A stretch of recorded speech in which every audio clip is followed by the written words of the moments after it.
ufologia.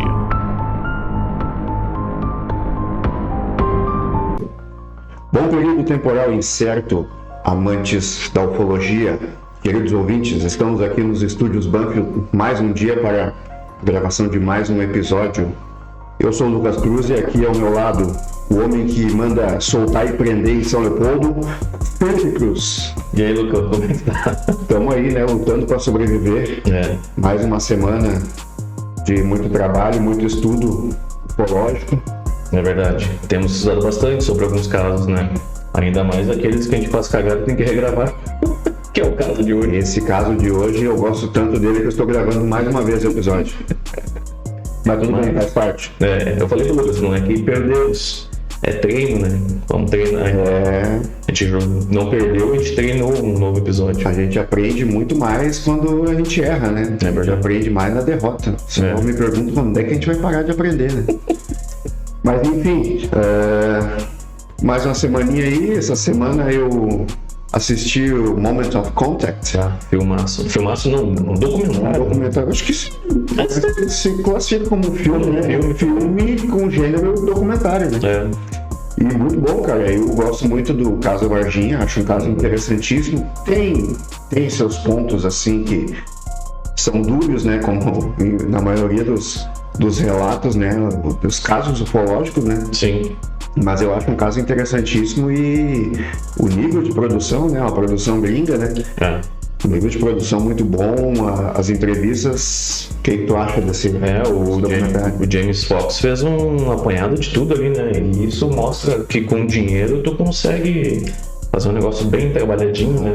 É que nem quando tu vai fazer uma obra na tua casa, né, cara? Se tu tem dinheiro pra injetar, em uma semana tá pronto o que tu quer, né? Porque tu vê a forma como ele chegou lá em Varginha, ele teve acesso a prefeito, as principais testemunhas, até aquelas testemunhas que geralmente não costumam conversar muito, não gosto de falar. Todo mundo falou com o homem, né? Só que, né? Todo mundo, menos um cara que ameaçou correr ele na bala, né? O tal do motorista do Marco Elixerese, né? O Eric alguma coisa. Eric alguma coisa. Eric alguma coisa.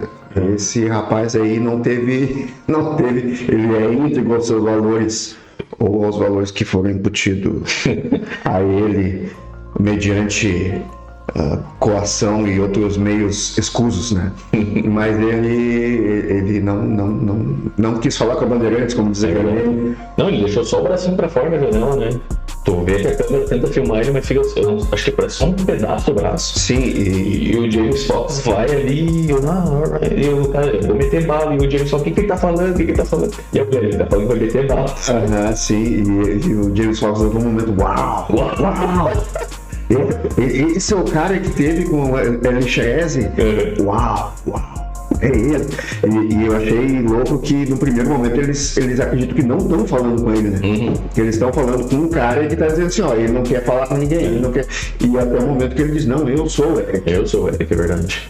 Mas, enfim, muito bom, material de excelente qualidade. Bem completo, né? A gente recomenda, né? Pra quem é fã do caso. Ele tá no YouTube, pra quem quiser assistir. Ele tem as legendas ali que tu pode gerar automaticamente, mas como é um caso que se passou aqui no Brasil, muita coisa é falada em português, então tu não vai ter que, né? Pra quem não gosta muito de legenda aí, é bem tranquilo. Recomendamos fortemente. E hoje temos um caso muito especial aqui, né? Um caso aquele que o Lucas já mencionou antes. Ele é fãzaço desse caso, né? Sou muito fã. Que é o caso do seu Nilson Pater. Me fugiu o nome do cara. Acontece. Eu acho que é uma sonda aqui que fez apagar a tua memória do momento. Estão tentando silenciar.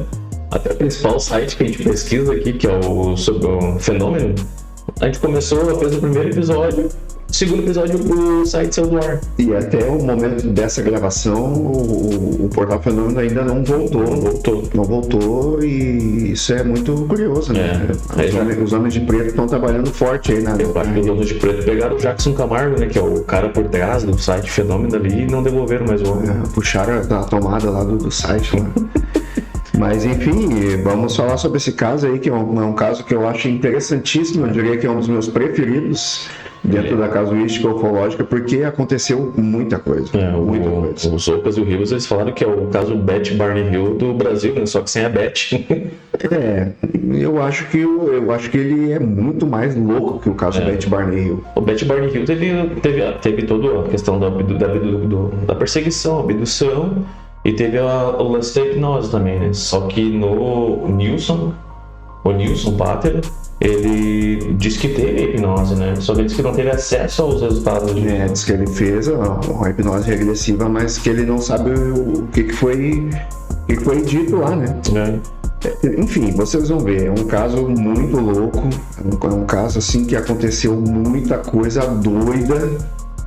E é o caso aí do seu Nilson, que deu carona com um estranho e acabou conhecendo uma galera da pesada aí, né? Uma galera da abdução da pesada. Uma galera da abdução da pesada. Mas vamos dar início então, o Lucas vai... Antes, quer falar de redes sociais? Verdade, vamos, né, pessoal? Hoje, infelizmente, a gente não tem relato, mas pretendemos ter no próximo episódio. Estamos à caça. Vocês podem fazer parte do nosso podcast, mandando o seu relato, ou de algum conhecido de vocês, familiar, que teve alguma experiência que possa ter esse laço com a ufologia ou questão espiritual, sobrenatural, e queira compartilhar conosco. Não é necessário se identificar, sempre deixamos claro. E se você tiver algum relato, mande para o nosso número 51993-322293. Estaremos recebendo, analisando e aqui junto com vocês no próximo episódio, comentando sobre. E se for da sua vontade, garantimos seu anonimato. É verdade. Então vamos lá. Vamos pro caso do seu Nilson Pater, então. Este senhor que no ano de 1972 ele trabalhava com venda de livros. Ele era, eu acredito que promotor assim de venda de livros. Fica meio difícil de traçar ali exatamente a profissão dele, mas ele trabalhava com venda de livros. E até pela época, vender livros era algo bastante comum. Bem comum, somente venda de enciclopédias, né? Não tinha o pessoal mais antigo aí, né? O meio da informação era por televisão, rádio, livros, né? E revistas. Então não tinha internet, as pessoas se informavam por aí e se instruíam por aí, né? Se tu ia fazer um trabalho de escola, era livro, né, cara? Tu ia pra biblioteca pesquisar, ou tu tinha uma enciclopédia em casa. Eu tive, né? Mais de uma. Mas enfim, o seu Nilson, ele trabalhava com isso, né? E na noite do dia 22 de maio de 1972, ele estava saindo... 1973, perdão. Ele estava saindo da empresa, né? Tinha tido uma reunião, né? E ele conta que as coisas estavam indo muito bem para ele, né? No emprego dele. Então ele estava saindo com o seu Opala 72, é por isso que eu confundi o ano, né?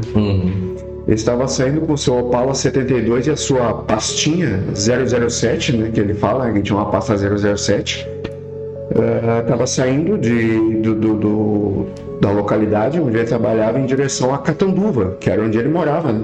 Sim. Pegou o seu Opala 72 e caiu na estrada, né? Como a gente diz. E então, em uma determinada altura, ao passar por uma ponte, né? Que passava por cima de um rio que tinha uma hidrelétrica ali, né? Uma queda d'água ali. Ele avistou um rapaz na beira da estrada fazendo um sinal para ele parar. O senhor Nilson, ciente de que ao fim daquela ponte, mais adiante tinha uma estação de polícia rodoviária, ele acreditou que ele estava sendo parado por um policial. Então ele encostou o carro. Ao encostar o carro, chovia e ele abriu um pouco o vidro do carro, né? Porque estava chovendo. Esse rapaz, ele falou com o senhor Nilson assim: boa noite, o senhor está indo para onde? O senhor Nilson, ainda acreditando que estava falando com um policial, eu estou indo para Catanduva.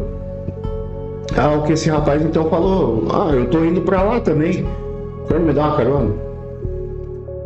O senhor Nilson deu uma olhada nele assim, né? O rapaz falava muito educadamente, né? Muito correto, com uma calça cinza, uma jaqueta cinza e uma camiseta de gola olímpica por baixo, né? Bem vestido, falando bem. Ele comenta por um momento que o rapaz era bem apessoado. Sim, rapaz bem apessoado, bem vestido. Bem apresentado. Falando bem. Ele era loiro, né, Lucas? Um loirão, assim, alto, bem vestido.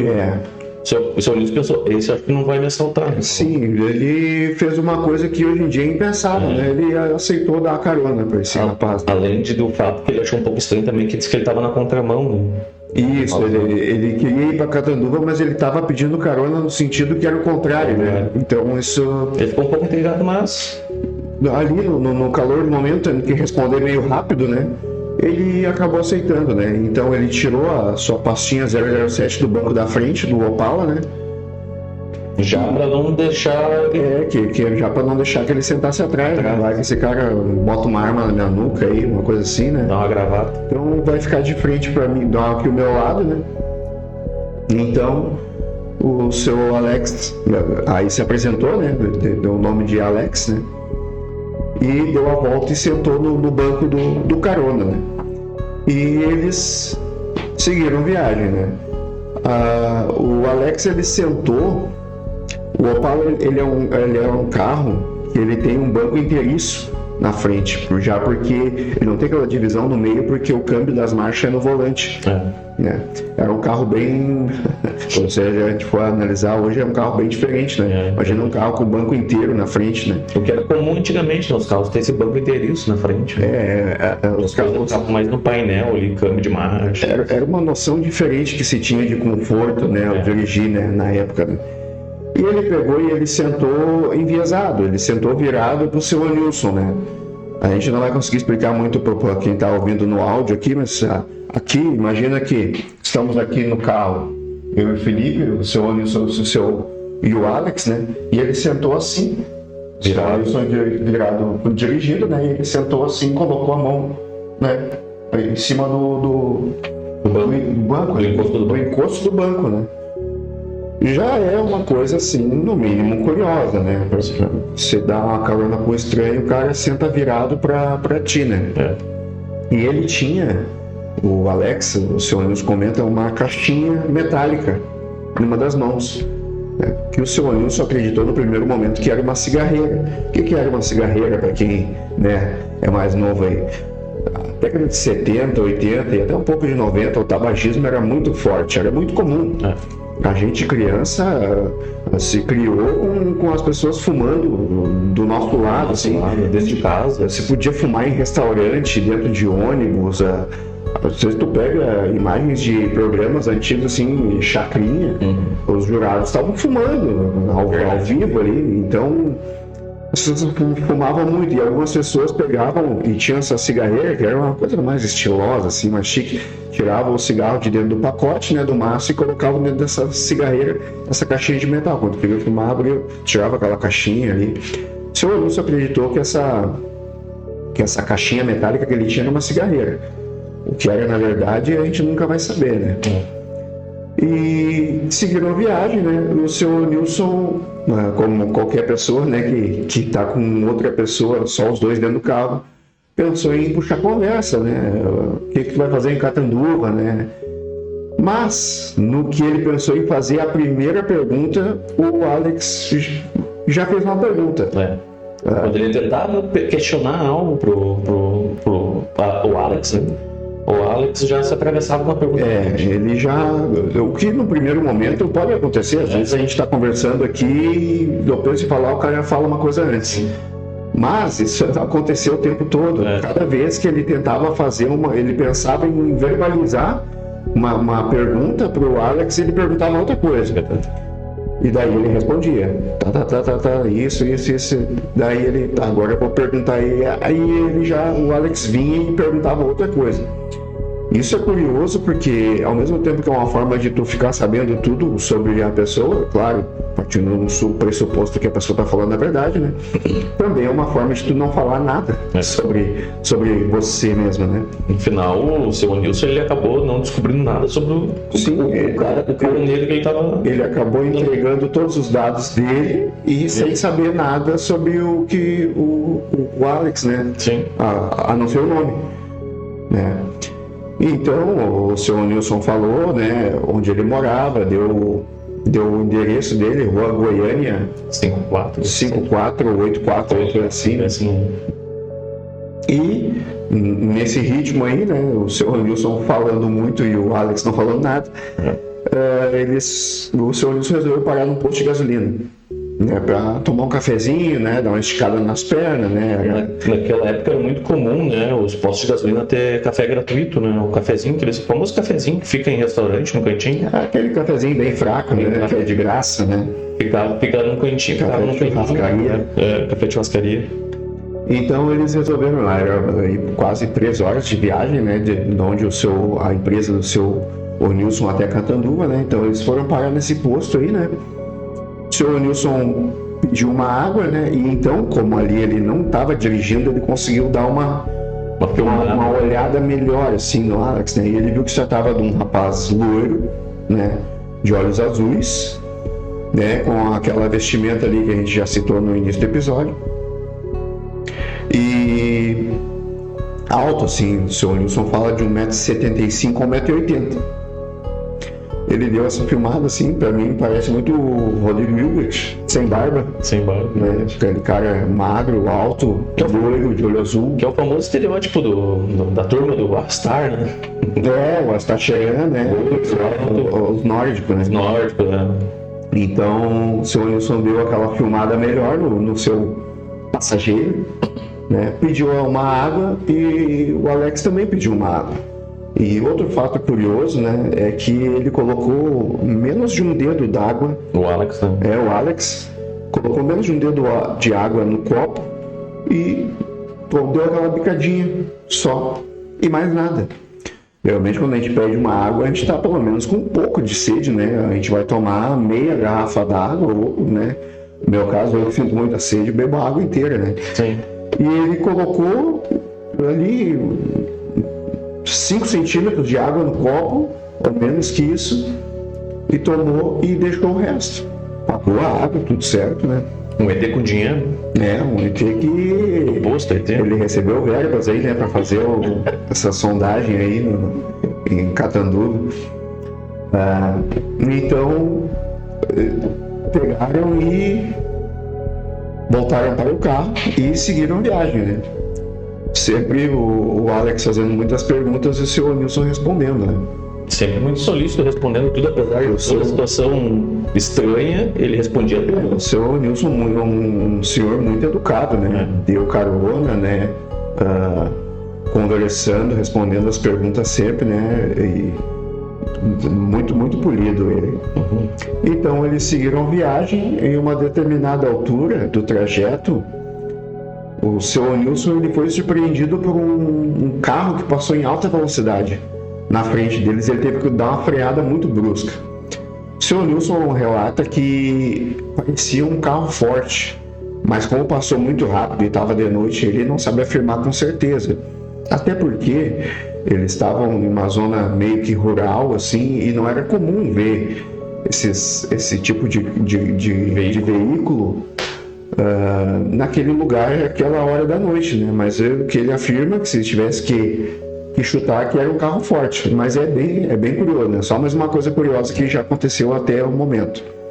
E outro fato curioso é que depois que esse carro forte passa, né? Suposto carro forte passa, o Alex resolve que mudança de planos. Exatamente, após essa freada brusca, né? E a passagem desse carro misterioso, o Alex olha pro relógio e diz: pois é, nessa altura já não tem mais ônibus para Itajobi. Aí o seu Nilson, como assim Itajobi, né? Itajobi fica no sentido contrário, a gente tá indo, tu disse que ir para Catanduva, não tô te entendendo, cara. Se tu tivesse me falado, eu tinha pegado outra saída aqui, tinha chegado mais rápido onde tu precisa ir. Aí o Alex se fez meio que decidido: pois é, eu me enganei. Posso ir pra casa? Mas eu vou ter que descer aqui, porque eu vou ter que dar um jeito de ir pra Itajobi. Aí o seu Nilson, em um ato de extrema paciência e cordialidade, né, como ele já estava demonstrando, falou o seguinte: não, então é o seguinte, eu vou te levar em Itajobi, né? Então, não vou te deixar essa hora aqui, tá meio que chovendo aqui, né? Não me custa nada. Não custa nada, eu tô na estrada mesmo, eu vou te levar lá. E pegou e seguiu em direção a Itajobi, né? Chegando lá, né? O Alex desceu, agradeceu, né? A carona, né? E era para agradecer mesmo, né? Porque, poxa vida, né? Uma baita carona. Uma mudança de trajeto e tudo, né? E disse pro seu Nilson, né? Quanto é que eu estou lhe devendo aí, pelo favor? O seu Nilson, né? Como sempre muito educado, disse: não, capaz, né? Deixa assim. Não tá me devendo nada, foi um favor, né? Não, eu faço questão de lhe pagar de alguma forma, e tirou uma nota do bolso e entregou pro seu Nilson. Diz que botou no bolso dele, né? Diz que ele pegou e... Ó, pega, né? Só Nilson. Não, segue aí. O seu Nilson, né, como sempre, né, muito educado, não quis olhar o valor da nota, né, pegar, olhar se é falso, né, nada nesse sentido, né, pegou e deixou a nota no bolso ali. Mas depois ele foi ver que era uma nota de 500 cruzeiros, que era um valor bem alto para a época, assim, né. Então se despediram, né, o Alex disse: uma hora eu vou lhe visitar lá na rua Goiânia 84, O homem decorou o meu endereço? Sim, e se despediram, né? E o Nilson pegou o carro e seguiu rumo a Catanduva, então finalmente, né? Para sua casa, né? Agora eu vou para casa. Até o momento, se você não achou nada de estranho que aconteceu aqui, beleza, né? Tudo tranquilo. A gente às vezes dá carona com uma pessoa meio estranha, né? Mas a partir de agora é que o bicho pega, no caso do seu Nilson Pátria. Que a onça bebe água. Aí que a onça vai beber água. Pacatini Feelings. Porque uns 50 metros à frente, o seu Nilson então resolveu ligar o rádio, né? Como agora ele estava sozinho dentro do carro, né? Não tinha ninguém para conversar. Ele ligou o rádio. Nisso, ele começou a escutar uma estática muito estranha no rádio. Muito estranha. Só barulho, estática, uns sons assim bem estranhos. Ele, vou desligar isso aqui, né? E desligou. Seguiu viagem. Em um determinado momento ele viu uma luz na estrada. Ele viu essa luz vindo em direção a ele e vindo cada vez mais rápido, e ele dando sinal de luz assim para desviar, e a luz vindo diretamente para ele, e ele naquele, meu Deus do céu, tá vindo um caminhão aqui. Quando ele viu, a luz veio assim, uma colisão frontal com ele, ele freou o carro e fez sentido de se proteger. Mas antes dessa luz, Lucas, teve 2 lanças de luz. Teve uma que veio, era só um feixe de luz e passou por cima e o carro se tornou transparente por onde a luz passava.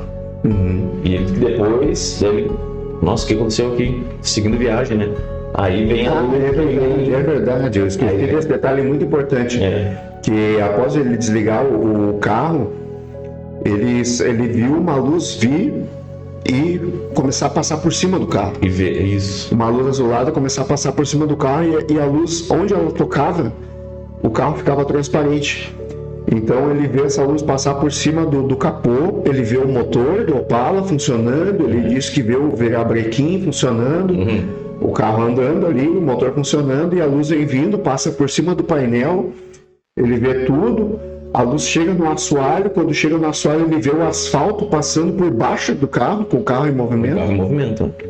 E ele dirigindo, e o que é isso que está acontecendo? Que doideira, né? E essa luz passa pelo carro, deixa o carro transparente por onde passa e vai embora. Então que ele vê essa luz na estrada, como bem o Felipe me lembrou aqui, então ele vê essa luz vindo na direção dele, ele, o que está acontecendo? É um caminhão que está vindo na minha direção, a luz vem vindo, ele vai dando sinal de luz, né? Até que é o momento que a luz vem diretamente de encontro ao carro, e ele para o carro. O carro reduz e só espera o contato. Sim, ele só espera, não, bateu, né? Não consegui me desviar, e 5 horas assim, né? Ele fica quase um minuto, né? Fica quase um minuto assim, e não vem a batida, isso Aquela famosa espiada assim. Aí o que está acontecendo, né? Tô vivo. Daí ele para e vê que a luz está em cima do carro. Ele vê que a luz está em cima do carro, então ele abre a porta, né? E sai Então ele vê a luz em cima do carro e aí nesse momento ele vê realmente do que se trata, né? Ele diz que afirma que são 2 pratos, um veículo em formato de 2 pratos, um de boca para o outro, que é o formato clássico de disco voador, né, que a gente conhece, né? Aí ele viu do que se tratava, né? Que até então, quando ele viu a luz em cima, ele achou que pudesse ser um helicóptero que tivesse perdido, né? Mas, cara, tá vendo eu com o carro parado aqui, eu vou ajudar ele. Ele até desce, né? Essa forma ingênua, assim, de pensar que era alguém com um helicóptero perdido e pedindo ajuda, e ele pensa, vou tentar ajudar, né? Então ele vê, e quando ele vê do que se trata, né, ele tenta correr. Ele tenta correr sentido voltando, né? Por quê? Porque o veículo vinha de Catanduva. Então, se ele corresse para Catanduva, ele corria em direção ao veículo. É o objeto, ele teria que passar por debaixo do objeto. Ele não, vou sentido contrário. E ele tenta correr, mas ele sente que ele não está saindo do lugar. Ele está correndo, não está saindo do lugar. Ele sente como se fosse uma coisa segurando ele pela cintura. Ele sente, parece que é uma borracha. Por um momento ele fala que parece uma borracha que está segurando ele pela cintura. E ele tenta correr e não consegue sair do lugar. E por um momento ele diz que coloca a mão para trás para tentar se desvencilhar daquilo. Só que no mesmo momento que ele bota a mão para trás, ele não sente nada. Ele não alcança nada. Como se alguém tivesse te segurando e tu tenta soltar a mão da pessoa. Fica, né? Tu quer pegar aquilo ali e te libertar, mas ele não sente nada. Ele sente que ele está preso, mas não existe nada segurando ele. Exatamente. Nenhuma barreira física. Então, nesse momento, ele para e vê que o objeto joga um facho de luz sobre o carro dele. E quando isso acontece, ele vê que o carro dele fica todo transparente. Totalmente transparente. Ele disse que parecia que o carro dele tinha ficado de vidro. E aí ele é tomado por um pânico total, porque, como qualquer brasileiro, ele diz, estão derretendo o meu carro é financiado, eu estou pagando ainda. E esses caras vão derreter o meu carro, eu vi o meu carro todo transparente, vão desmanchar o meu carro. E então o seu Anilson acaba desmaiando. Ele desmaia, eu acho que eu já teria desmaiado antes já, né? Com tudo isso acontecendo, né? Ele desmaia e a partir desse momento a gente corta pro dia seguinte, né? Já amanhecendo, né? Umas boas horas depois. Uma Kombi com o pessoal que ia trabalhar na feira em Catanduva passa e vê o carro, o seu Anilson, aberto, né? As coisas dentro revirada, a pasta 007 dele aberta, com um mapa aberto em cima do banco, e o seu Anilson caído no chão. E caído de uma forma assim que uma pessoa parecia que estava morta, assim, porque ele estava com o rosto virado pro asfalto. E parece que dentro de uma poça d'água. Sim, como tinha chovido, né? Ele estava com o rosto dentro de uma poça d'água. Então o pessoal olhou assim, então, o cara tá morto, ele sofreu um acidente de carro, alguma coisa, o carro dele tá ali, ele tá morto, né? Chamaram a polícia, né? Porque a polícia chega e vai ali mexer no seu Anilson, né? Ver, checar sinais vitais e coisas do seu Anilson. Quando eles acordam o seu Anilson dá um pulo, né? Vamos sequestrar, mandou rever meu carro, não sei o que, blá, minha pasta e o policial disse, não, calma aí, eu sou policial, tô aqui pra lhe ajudar, né? E uma das coisas que os policiais repararam é que as costas, tanto até a parte dos pés, até a parte das costas em cima, do seu Anilson, estavam secos. Sendo que naquela noite tinha chovido, né? Exatamente. Tava tudo molhado, mas ele estava seco. Ele estava seco. A parte que ele estava virado pro céu, né? Vamos dizer assim, tá? Acharam curioso isso aí, né? Porque ele estava completamente seco na parte a parte de trás do corpo, né? Desde a cabeça até os pés, né? E daí o seu Anilson disse, eu tô passando um perrengue aí, não sei o que, é uma luz aí, derreteu meu carro e... Esse lugar aqui tá barra pesada. Ele diz, esse lugar aqui tá barra pesada, vamos sair daqui, né? E o policial acalma ele, não, calma. O pessoal abduzindo aqui, cara, vamos embora daqui. O senhor tá passando mal, vamos levar ele para um hospital, né? E daí, a partir desse momento, ele é feito alguns exames, o senhor estava com algumas manchas pelo corpo, né? As manchas escuras ali, um negócio muito estranho. E para fechar com chave de ouro essa experiência, o cabelo dele, que era castanho até então, ficou totalmente preto. Escureceu o cabelo do cara. O cabelo dele mudou de cor, assim, literalmente da noite pro dia, né? Passaram um colestoma. Um Grecin 2000, né? E o seu Nilson, que é uma pessoa muito humilde, né? Ele acredita que como ele tinha ficado num asfalto, que o cabelo dele ficou sujo de piche do asfalto, né? Ele disse que tentou lavar para tirar aquela cor preta, mas não saía, né? Verdade. A tintura extraterrestre é um negócio potente, né? Potente, é para sempre. Loucura, né? Então, o seu Nilson teve esse primeiro contato aí, né? Com um objeto voador não identificado, né? Mas a história dele não termina por aí, né? Porque no ano seguinte, no ano de 1974, ele estava novamente para sair, né, a trabalho, né? Dessa vez com um Fusca, né?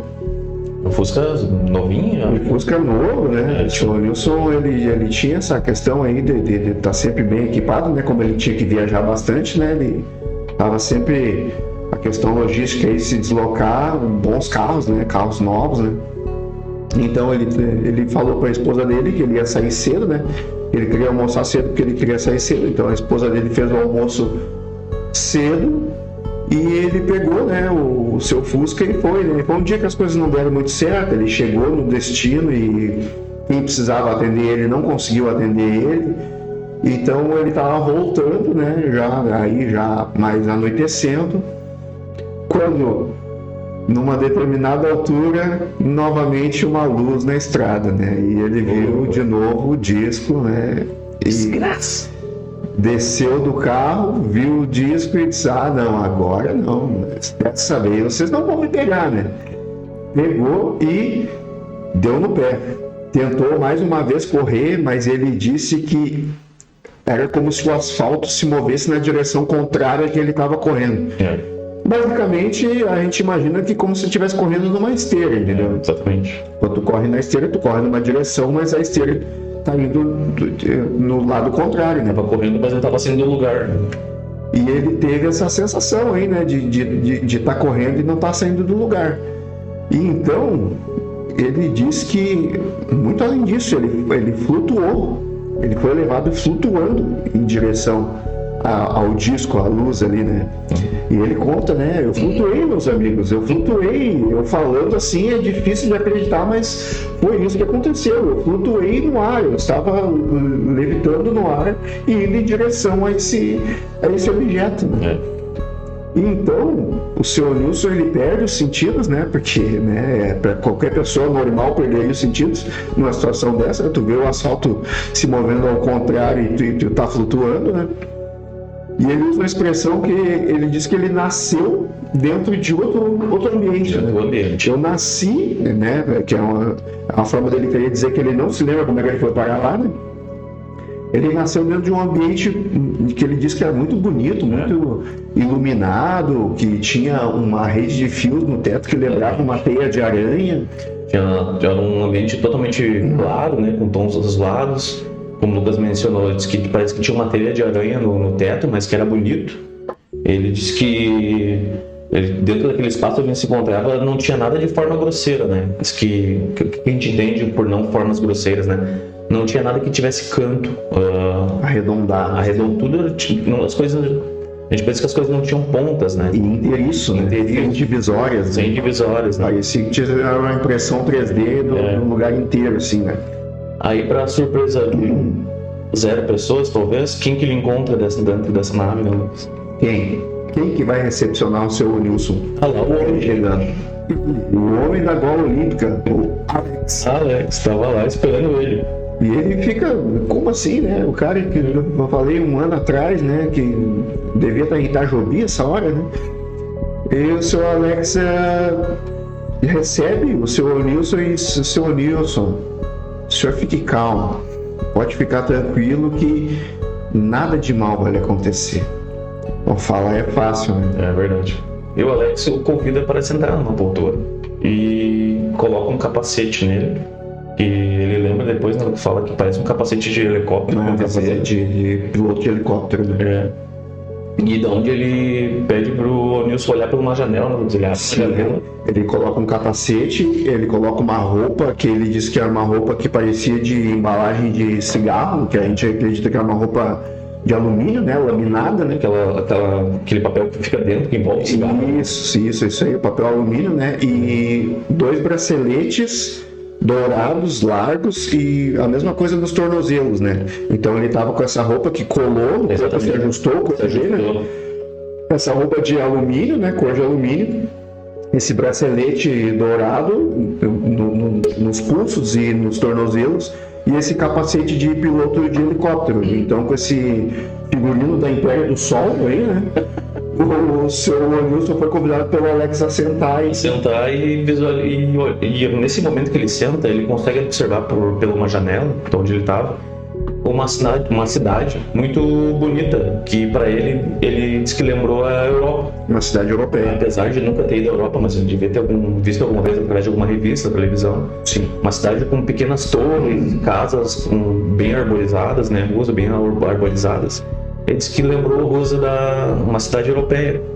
E nesse movimento da nave se aproximar e depois estar retornando de próximo a essa cidade, ele disse que, por um momento, ele disse que viu uma bola que lembrou um ovo, exatamente, que se aproximava da nave. E aquilo marcou ele, de certa forma, né? Que ele pensou, exatamente. Que é isso que está vindo de encontro da nave, né?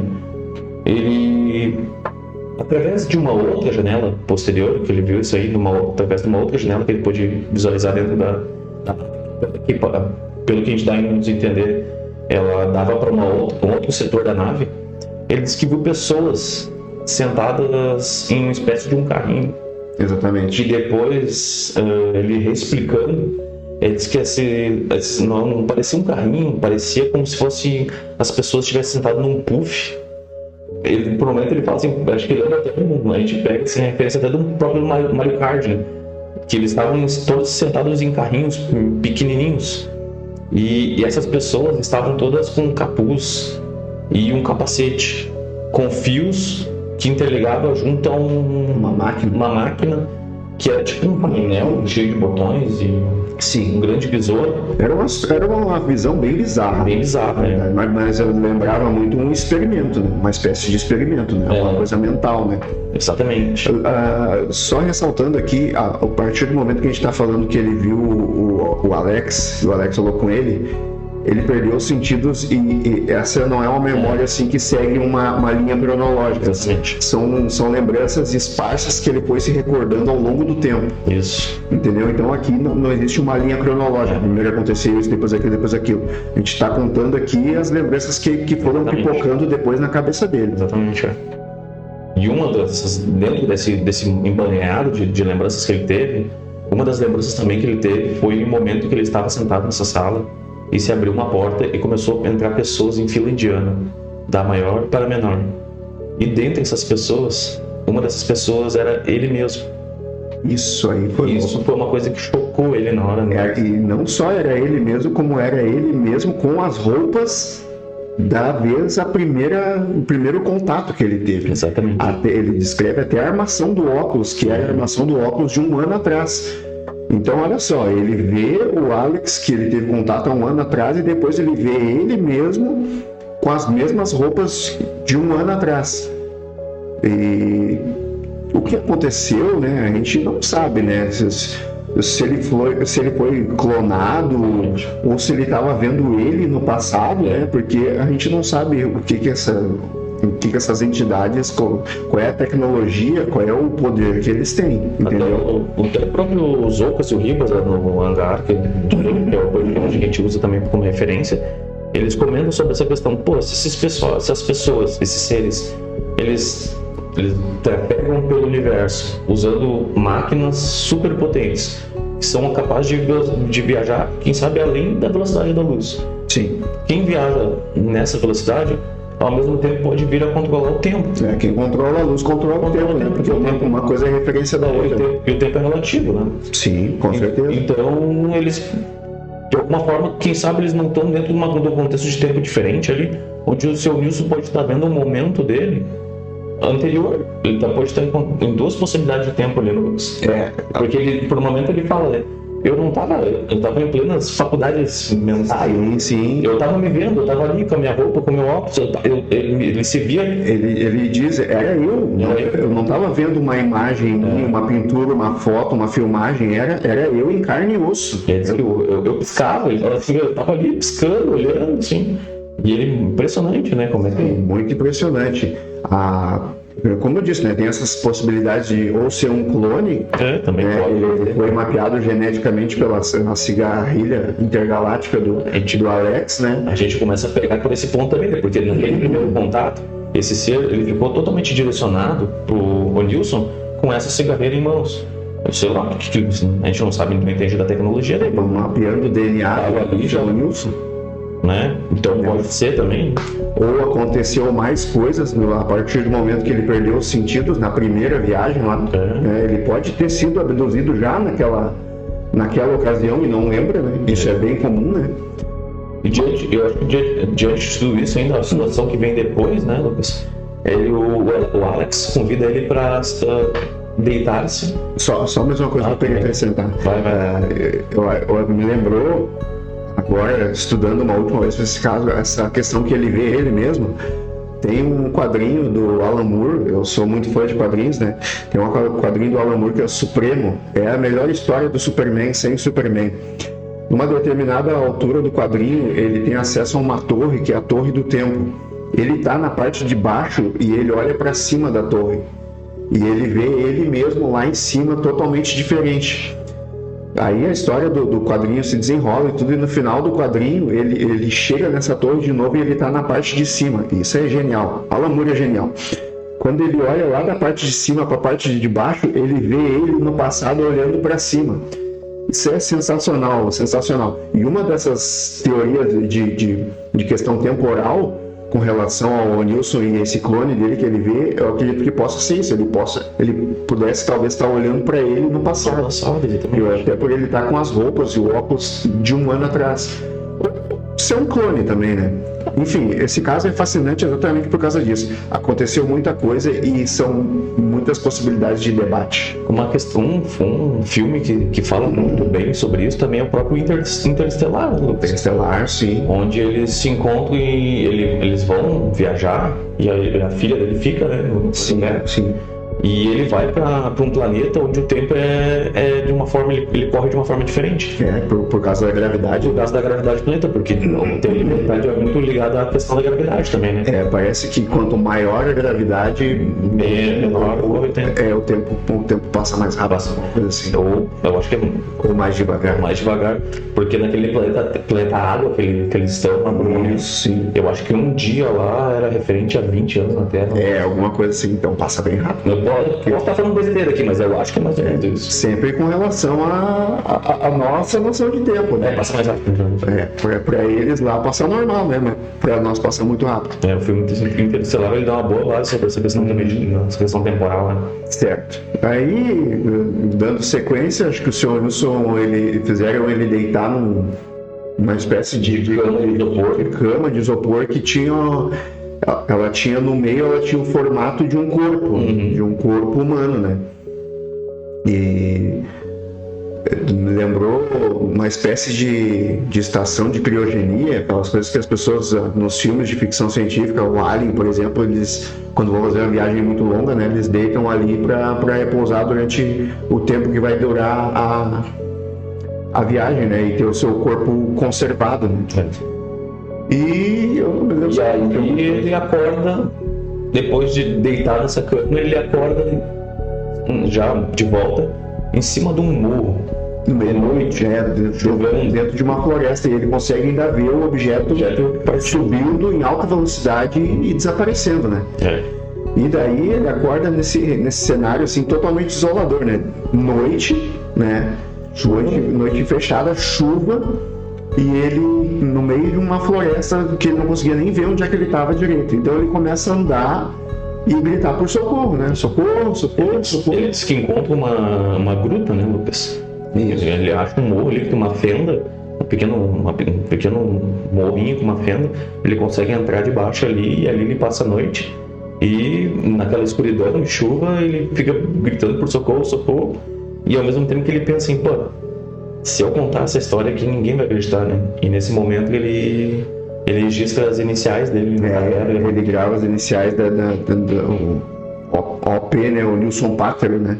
E hoje até, vamos colocar essa imagem,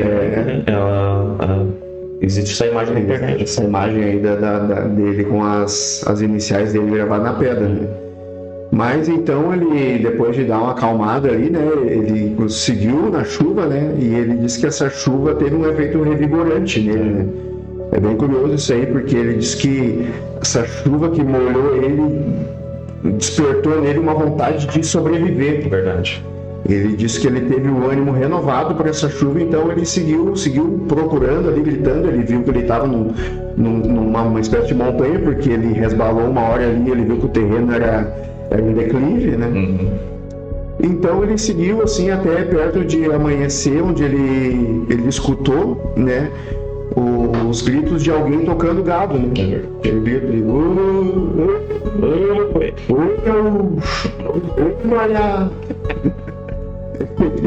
e ele correu na direção, né? E ele encontrou um rapaz, né? Fazendo um trabalho ali, né? De vaqueiro. E daí ele, com licença, eu tô perdido aqui. Daí o rapaz disse, o senhor que tava gritando essa noite aí? Era eu sim. A gente escutou uns gritos aí de madrugada aí, né? Mas estava de casa o grito do senhor. Era eu sim. Me diz uma coisa, onde é que a gente tá? A gente tá aqui é Colatina, Espírito Santo, que é mais de 1.600 quilômetros distante da onde ele largou o Fusca dele. É verdade. Veja só que louco isso aí, porque para quem possa querer desacreditar o relato aí do seu Nilson, para que o cara ia andar a pé 1.600 quilômetros e se enfiar numa gruta lá de madrugada na chuva? Sendo que a polícia encontrou o Fusca dele, diz, aí tem essa questão temporal que a gente vai acabar falando depois, ele foi encontrado em Colatina, no Espírito Santo, e desde o dia que ele sumiu se passaram 5 dias. 5 dias e 4 horas. 5 dias, e a gente contando aqui parece que passou uma noite só. Passou uma noite só. E a polícia e o carro dele foi encontrado lá 5 dias atrás, com as portas abertas, sim, revirado. E a família já desesperada já, né? Que ele tinha desaparecido. E o homem estava lá, Colatina, Espírito Santo, 1.000 quilômetros de distância. Daí conversando com esse rapaz aí, né? Que estava tocando gado, né? E tem as imagens aí na internet, né, ele se reencontrando com a família depois, né? Abraçados ali, bem emocionados. A família foi buscar ele de carro depois. A família, daí ele foi levado a um posto policial, né? Ele disse quem ele era, tudo, e entrar em contato com a família para resgatar ele, né? Entrando aí nessa questão, né? Diz que o vaqueiro levou ele, né? Diz que, mas vamos lá no delegado lá, né? Diz que chegando lá, o delegado ofereceu até um copo de leite direto da vaca, né? Ganhou um leite quentinho. Exatamente, um leite aí, né? Quero leite dele, não. Me vê água, eu só quero água. Sim. E a todo momento o delegado e quem tava com o delegado ali, olhando assim, esse louco aí, eu acho que tomou um foguete. Subiu no morro, tava cheio, cara cheio de cachaça, contando que foi levado pelo disco voador e... tanto que ele é retratado posteriormente, inclusive na imprensa, né, como o homem que caiu do disco voador. Ou o homem que caiu da lua também, né? O homem que caiu da lua também, né, e ele fica com essa coisa aí meio querendo ser bem humorada, né, de dizer, o homem que caiu do disco voador, esse aí não caiu do disco voador, o homem que caiu da lua, né. Mas sempre essa questão de tentar desacreditar, né, a pessoa que passa por essa experiência. Claro, a gente sabe que tem gente que não é lá muito honesta quando relata algumas coisas, né, para não dizer outra coisa, mas eu super acredito no relato do seu Nilson. Por muitas vezes até tem essa questão também, alguns podem ter tido relatos e acabam até aumentando alguns quesitos, às vezes, né, aumenta aquela história, mas a forma como ele descreveu todo o caso dele em si, com a riqueza de detalhes, a questão de ser deixado a mais de 1.000 quilômetros, onde a polícia encontrou o carro dele lá na cidade de São Paulo, revirado, com o mapa aberto, né, tudo. Sim. Então, cara, isso só corroboram para Se ele tivesse sido assaltado, se ele tivesse sido sequestrado, mas não levaram nada dele. Não levaram nada. Ele não sofreu nenhum tipo de violência, assim, né? Ter batido, ter, né, qualquer tipo de violência ou abuso, mas não, ele simplesmente foi deixado lá 1.600 quilômetros distante de onde ele foi apanhado, né? Verdade. Então é um caso assim impressionante e para mim um dos mais incríveis da ufologia brasileira e quiçá mundial. Assim. Quiçá mundial, com certeza. Pra mim é muito bom. Mas então é isso, esse foi o caso do o Nilson Paterô. E aprendemos que não se deve dar carona para estranhos, né? Principalmente o loiro de olho azul. Tu vê um loiro alto, uma loira, até as loiras também. Um perigo. Não vai te emocionar, né? É perigoso isso aí. As loiras de olho azul na beira da estrada. Quando estiver no seu Opala, a estrada à noite, não dê carona. É perigoso. Mas é engraçado, né? Dentro de diversos casos de avistamento, abdução e tudo mais. E muitos deles é assim, né, Lucas? É a viagem sozinho, observa a luz no céu. O enredo da abdução, principalmente naquelas décadas de 60, 70, 80, muitos deles são dessa forma, né? Sim. O modus operandi de quem abduz, né? E o seu Nilson ele ainda teve a opção, né, de parar, e, né, ele confundiu com guarda rodoviário e tudo, mas existem muitos relatos de que a pessoa simplesmente ela é tomada por um ímpeto de ou sair do carro e ir em direção a uma luz, ou dirigir o seu carro até uma luz e simplesmente tu não tem como oferecer resistência, né? É verdade. Mas então é isso, pessoal. O caso de hoje foi esse. E o que acharam? Comente no nosso vídeo. Sempre lembrando que ele vai estar no YouTube e no Spotify. Então se inscrevam no YouTube, sigam nossa página no Spotify, nos sigam no Instagram também, comentem, falem para os seus amigos do nosso trabalho, para que a gente consiga engajar mais pessoas para fazer com que nosso podcast cresça com vocês. Sim, se você tem algum amigo que acha que gosta desse tipo de assunto, recomenda para ele. Recomende para ele. Se você, assim como eu, gosta mais do áudio, porque gosta de escutar e fazer alguma coisa ao mesmo tempo, estamos no Spotify também. No Spotify também, pode estar offline, né? E aqui fazer os nossos agradecimentos, mandar um super abraço para minha cunhada, a esposa do Lucas. Estava de aniversário ontem. Minha esposa, a Mabi, estava de aniversário ontem. Vamos deixar os parabéns aqui para ela. Beijo, amor, te amo. Um abraço, Mabi. Deixar um abraço, um beijo também para minha esposa, que querendo ou não, ela sempre nos dando força aqui também. Beijo, tá, Jana? O apoio dessas essas duas mulheres é fundamental para nós aqui. Beijo, pai e mãe. Especialmente para você, Xuxa. Os amigos que estão sempre comentando aqui, que são caras que estão dando força desde o começo, né? Eu sempre faço muita questão de enfatizar a força que o Jefferson dá. A gente teve um feedback super legal da nossa prima Bruna, né? Esses dias ali. Exatamente. Ela entrou no assunto ela adorou o caso do Thiago Machado. Ela ficou muito surpresa assim, com a riqueza de detalhes. E aí, muito intrigante. É isso que a gente quer, que pessoas que não conhecem esses casos passem a conhecer e se interessar pelo assunto. Ela achou muito bom e estava só pelo próximo episódio. Não, tô só pelo próximo. E que possam tirar suas próprias conclusões, entendeu? A gente conte aqui o que aconteceu, a história relatada para as pessoas e que vocês tirem suas próprias conclusões, entendeu? Que vocês escutem o caso até o final e possam, não fiquem com essa, eu não acredito nisso, eu não sei o que, ou eu acredito sim e acredito que acredito. Não, escutem o caso, analisem e tirem suas conclusões. É verdade. E um abraço aqui também pro Matheus, pro Luciano, que é um cara que também está em contato direto com nós, dando feedback positivo, dando sugestões. Um abraço para eles que estão sempre nos apoiando. Exatamente. Um abraço pro Josué também. Grande Joe. Um abraço, Joe. E no mais, acho que é isso. Então tá, pessoal. Nos encontramos no próximo episódio. E até lá. Até lá. Abraço. Valeu.